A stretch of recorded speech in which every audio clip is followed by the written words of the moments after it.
Hello students, इस video में हम लोग ट्रांसपोर्टेशन प्रॉब्लम का ऑप्टिमाइजेशन सॉल्यूशन फाइंड करेंगे यूजिंग मोदी मेथड और मॉडिफाइड डिस्ट्रीब्यूशन मेथड। इसमें मैंने वही प्रॉब्लम कंसिडर की है जो हमने लास्ट वीडियो में, जिससे हमने फिजिबल सॉल्यूशन और ऑप्टिमम सॉल्यूशन कैलकुलेट किया था। यहाँ मैंने ये प्रॉब्लम जो कंसिडर की है वो हमारे स्क्रीन पे सामने है, और हमने लीस्ट कॉस्ट मेथड से जो सॉल्व करने पर जो रिजल्ट निकाला था उसका यूज़ हम करेंगे ऑप्टिमल सॉल्यूशन कैलकुलेट करने के लिए। तो ये प्रॉब्लम है, यहाँ पर 3 फैक्ट्रीज और 3 वेयर हाउसेज लिए हैं। ये लीस्ट कॉस्ट मेथड का बेसिक फिजिबल सॉल्यूशन है। x1 150, x13 150, x21 40, x22 120, x31 90, और ये इसकी ऑब्जेक्टिव वैल्यू है। इस बेसिक फिजिबल सॉल्यूशन का यूज़ करके यहाँ ऑब्जर्व करें तो यहाँ पर जो नंबर ऑफ ऑक्यूपाइड सेल्स है वो 5 है, m + n-1। Number of rows 3 है, नंबर ऑफ कॉलम 3 है, number of rows plus number of column -1, 3 + 3 6 -1 which is 5। तो जो सॉल्यूशन है वो बेसिक फिजिबल सॉल्यूशन है और non degenerate basic feasible solution है। दैट मीन्स हम ऑप्टिमम सॉल्यूशन की तरफ प्रोसीड कर सकते हैं। और ऑप्टिमम सॉल्यूशन निकालने के लिए हमें पहले ऑप्टिमलिटी कंडीशन चेक करनी होती है। तो ये ऑप्टिमल कंडीशन हमने लास्ट वीडियो में भी देखा था कि हम पहले ड्यूअल वेरिएबल कैलकुलेट करते हैं यूजिंग ऑल ऑक्यूपाइड सेल्स। सारे भरे हुए सेल्स हैं उनका यूज़ करके हम u और v कैलकुलेट करेंगे, और फिर इन u और v का यूज़ करके सारे अनऑक्यूपाइड सेल्स के लिए जो रिड्यूस कॉस्ट है या नेट इवोल्यूशन है dij, ये कैलकुलेट करेंगे। और ऑब्जर्व करेंगे कि क्या सभी सेल के लिए, सभी खाली सेल्स के लिए dij greater than equal to 0 है क्या। That means dij non negative है क्या। अगर ऐसा है तो वही स्टेप अपनी ये जो बेसिक फिजिबल सॉल्यूशन है वही ऑप्टिमल होगा, और अगर ऐसा नहीं है, कुछ dij अगर नेगेटिव आते हैं, तो फिर हम फर्दर प्रोसीड करेंगे सॉल्यूशन को इम्प्रूव करने के लिए। तो यहाँ मैंने ये सॉल्यूशन वाले जो सेल्स हैं, जो भरे हुए सेल्स हैं, मैंने इनको इन ब्रैकेट का यूज़ करके इंडिकेट किया है। या मैंने एंट्रीज़ नहीं लिखी है, आप लिखेंगे तब भी कुछ फ़र्क नहीं पड़ता। नहीं लिखने का कारण सिर्फ इतना है कि हम किसी भी कैलकुलेशन में इन एंट्रीज़ का भी यूज़ नहीं होने वाला है। ये जो अलोकेशंस हैं x11, x13, x21, x22, x31, इनका यूज़ हम u और v कैलकुलेट करने के लिए और इवन d के लिए भी नहीं करने वाले हैं। और इनको नहीं लिखने का कारण ये है कि कहीं भी गलती से भी हम कॉस्ट की जगह इन एंट्रीज़ का यूज़ ना कर लें u और v कैलकुलेट करने के लिए। इसलिए सेफर साइड मैंने इन एंट्रीज़ को नहीं लिखा है, आप चाहें तो लिख सकते हैं। तो जब भी u और v हम कैलकुलेट करते हैं तो हम कोशिश करते हैं कोई भी ऐसी रॉ या कॉलम जहाँ पर मैक्सिमम नंबर ऑफ एलोकेशन है वहाँ से स्टार्ट करें और उसके करस्पॉन्डिंग u या v को 0 असाइन कर दें। जैसे यहाँ पर फर्स्ट कॉलम में ऑक्यूपाइड सेल्स 3 हैं, तो मैंने v1 जो फर्स्ट सेल के फर्स्ट कॉलम के करस्पॉन्ड जो ड्यूअल वेरिएबल है v1, उसको मैंने 0 ले लिया है। और इसी से आगे प्रोसीड करेंगे हम। अब नेक्स्ट किस तरह कैलकुलेट करने हैं। जब v1 0 है तो इस u1 में क्या ऐड किया जाए कि 16 आए, कॉस्ट आए। तो यहाँ v1 की वैल्यू 0 है, 0 में क्या ऐड किया जाए कि 16 आए, तो डेफिनेटली 16 ऐड करने पर 16 आएगा। इस v1 में u2 यहाँ क्या ऐड किया जाए कि 14 आया, तो मैंने u2 को 14 ले लिया है। v1 हम ऑलरेडी लिख चुके हैं 0, तो इनका इक्वेशन जो है ui + vj = cij, मैंने इनका यूज़ किया है। u1 + v1 = c11, that is 16। तो v1 0 है तो यहाँ से u1 हमने 16 निकाल लिया। ऐसे ही u2 + v1 ये 14 है, v1 0 है तो u2 14 हो गया। इसी तरह से इस v1 में u3 ऐड करने पर 26 आता है, तो v1 जब 0 है तो u3 26 होगा। तो यहाँ से u3 हमने कैलकुलेट कर लिया। इसी तरह से और वैल्यूज़ हम कैलकुलेट कर सकते हैं। u1 में v3 ऐड करने पर 12 आता है। जब ये 16 है तो हम कह सकते हैं 16 में क्या ऐड करें कि 12 आए, तो 16 में -4 ऐड करने पर 12 आएगा। तो v3 आपका -4 होगा। तो ये वैल्यूज़ मैंने कैलकुलेट करके यहाँ लिखी है, लेकिन आप चाहें तो इन्हें डायरेक्टली भी कैलकुलेट कर सकते हैं। आपके रेफरेंस के लिए मैंने सारी वैल्यूज़ यहाँ कैलकुलेट करके लिखी है।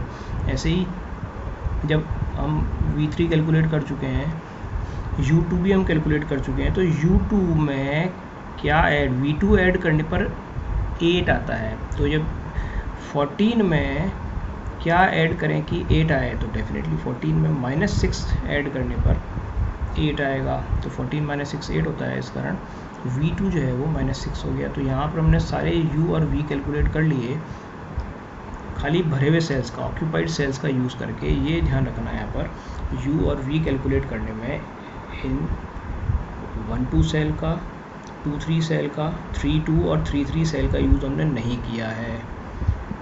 अब एक बार जब हमने U और V कैलकुलेट कर लिए, तो इन ड्यूअल वेरिएबल का यूज़ करके हम जो रिड्यूस कॉस्ट है V वो कैलकुलेट करनी खाली सेल्स का यूज़ करके। तो ये मैंने खाली सेल्स को यहाँ पर, ये रेड जो बॉटम राइट कॉर्नर जो मैंने ये रेड मार्क किए हैं, वो सारे आपके अनऑक्यूपाइड सेल्स हैं। तो इन सेल में यहाँ जो एंट्री आनी है वो किस तरह आएगी, इस कॉस्ट में से 20 में से करस्पॉन्डिंग U और V के सम को माइनस किया है। जैसे D12 है तो C12 minus U1 plus V2, C12 ये 20 है, U1 और V2 ये, और ये एंट्री दैट मीन्स 16 माइनस 6 10, तो 20 माइनस 10 इज 10, तो ये एंट्री 12 हो गई। ऐसे ही D23 18 में से ये और ये दोनों वैल्यू का सम माइनस करने पर आएगा। तो 14 में से -4 माइनस करें तो 10 बनेगा, और इस 10 को मैंने सब्ट्रैक्ट कर दिया है 18 में से, यहाँ मैंने मेंशन किया है, तो ये 8 आ गया, ये वैल्यू आपकी 8 आ गई।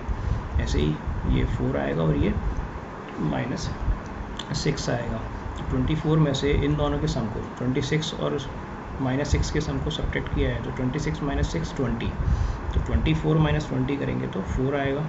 ऐसे ही यहाँ पर C33 में से U3 और V3 माइनस किया है, तो C3 16 है में से 26 और -4 का सम, ये आपका 22 है। 16 - 22 - 6, तो ये आपका -6 आ रहा है। तब यहाँ हम ढंग से ऑब्जर्व करें तो एक D33 जो है वो नेगेटिव है। अगर ये सारे D पॉजिटिव होते तो उस केस में ये सॉल्यूशन हमारा जो बेसिक फिजिबल सॉल्यूशन होता है वोगल्स मेथड का, या सॉरी लीस्ट कॉस्ट मेथड का, वही हमारा ऑप्टिमम होता। अब क्योंकि यहाँ पर एक D की वैल्यू नेगेटिव है, तो दैट मीन्स हमारा जो करंट सॉल्यूशन है वो ऑप्टिमम नहीं है, तो हमें ऑप्टिमम बनाना है। तो ये जो D की वैल्यू नेगेटिव क्या शो कर रही है, ये नेगेटिव वैल्यू शो करती है कि अगर हम इस पर्टिकुलर पोजीशन पर कुछ एलोकेशन करते हैं तो वो अपनी कॉस्ट को रिड्यूस करता है। ये -6 ये शो कर रहा है कि अगर हम 1 यूनिट यहाँ एलोकेट करें तो अपनी कॉस्ट को 6 रुपये से कम करेगा। तो हम चाहेंगे अपनी कॉस्ट मैक्सिमम से मैक्सिमम डिक्रीज़ हो, कम से कम हो जाए। दैट मीन्स यहाँ पर ज़्यादा से ज़्यादा एलोकेट हम करेंगे इस पोजीशन पे। अब कितना एलोकेट कर सकते हैं इसके लिए हम देखते हैं, प्रोसेस करते हैं। तो ये हमें 3-3 वाली पोजीशन को भरना है, फिल करना है, ऑक्यूपाइड करना है। अभी हमारे पास में ऑक्यूपाइड सेल कितनी है, 1 2 3 4 5 ऑक्यूपाइड सेल्स हैं, जो हमारा बेसिक फिजिबल सॉल्यूशन था वही है। यहाँ हमें कुछ एलोकेशन यूनिट देने हैं जितना हम मैक्सिमम दे सकते हैं। इसके लिए हमें क्या करना है, मान लीजिए हमने यहाँ पर थीटा यूनिट एलोकेट किए इस पर्टिकुलर पोजीशन पे, तो हमें पता है कि रॉ और कॉलम सम को बैलेंस करना होता है। इस कॉलम का सम फिक्स था, हमने जब इनिशियली सॉल्यूशन निकाला था, और इस रॉ का सम भी फिक्स था। तो इस रॉ कॉलम सम को बैलेंस करने के यहाँ अगर हम थीटा कुछ यहाँ इस पोजीशन पे हमको कुछ ऐड करना है, तो किसी और पोजीशन से कुछ माइनस भी करना होगा।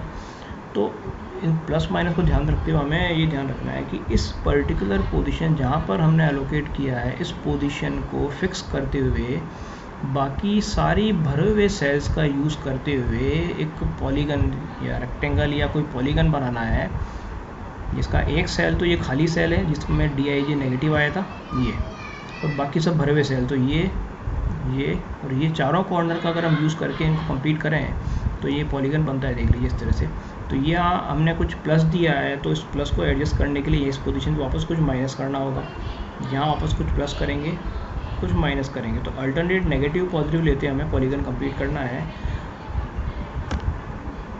तो ये जो थीटा है इसकी वैल्यू जो है, ये जो दो नेगेटिव वाले सेल थे, अब बेसिकली हमने क्या किया, यहाँ प्लस थीटा किया, तो यहाँ 150 ये जो एलोकेटेड यूनिट थे 150, तो 150 माइनस थीटा हो गया, ये 150 प्लस थीटा है और ये 90 माइनस थीटा है। तो ये जो थीटा की वैल्यू होगी वो इस माइनस वाली एंट्री में से जो मिनिमम है वो हमारा थीटा होगा।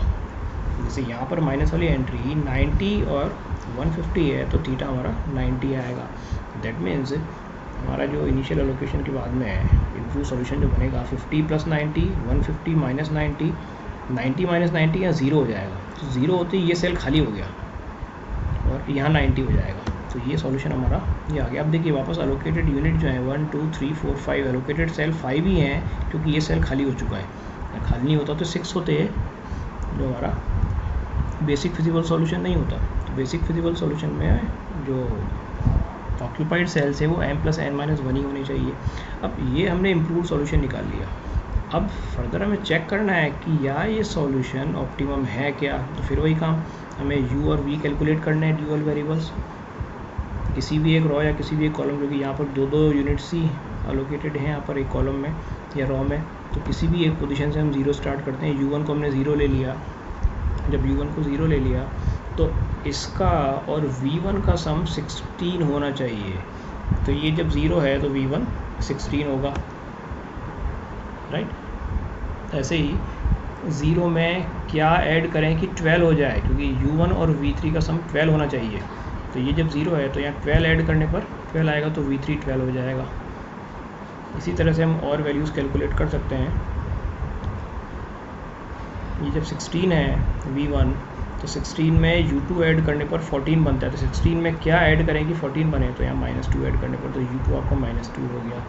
इसी तरह से -2 में क्या ऐड करें कि 8 बने, ये पोजीशन आपकी C2 to 8 है ना, तो u2 और v2 का सम 8 है। तो ये जब -2 है तो -2 में 10 ऐड करने पर 8 बनेगा, तो ये आपका 10 हो गया। इसी तरह से हमने सारे u और v कैलकुलेट कर लिए ऑक्यूपाइड सेल्स का यूज़ करके। अब इन्हीं u और v का यूज़ करके हम अनऑक्यूपाइड सेल्स के लिए d कैलकुलेट करना चाहते हैं। तो ये हमने अनऑक्यूपाइड सेल्स में d कैलकुलेट किए। इस 20 में से u1 और v2 के सम को माइनस करना है। तो 0 और 10 का सम 10 होगा, 20 में से 10 माइनस किया तो 10। ऐसे ही इस 18 में से u2 और v3 का सम 12 माइनस 2 आपका 10 हो गया, तो 18 में से 10 माइनस करेंगे तो 8 आएगा। 26 में से इन दोनों का सम u3 और v1 का सम, तो 4 और 16 20, 26 माइनस 26। ऐसे ही 24 में से 10 और 4 का सम 14, 24 में से 14 माइनस करेंगे तो 10 आएगा। तो यहाँ सारे डी जो हैं वो ग्रेटर देन 0 हैं। दैट मीन्स एक भी डी नेगेटिव नहीं आया है। तो एक भी डी जब नेगेटिव नहीं है, दैट मीन्स ये सॉल्यूशन जो हमारा है वो ऑप्टिमम सॉल्यूशन है। वो सॉल्यूशन हमारा है x11 140 है, x13 60 है, x21 40, x22 120, x33 90। और ये हमारा इनका ऑप्टिमम सॉल्यूशन, सबको मल्टीप्लाई करके हमने ऐड कर दिया है। ये आपकी ऑप्टिमल मिनिमम कॉस्ट है।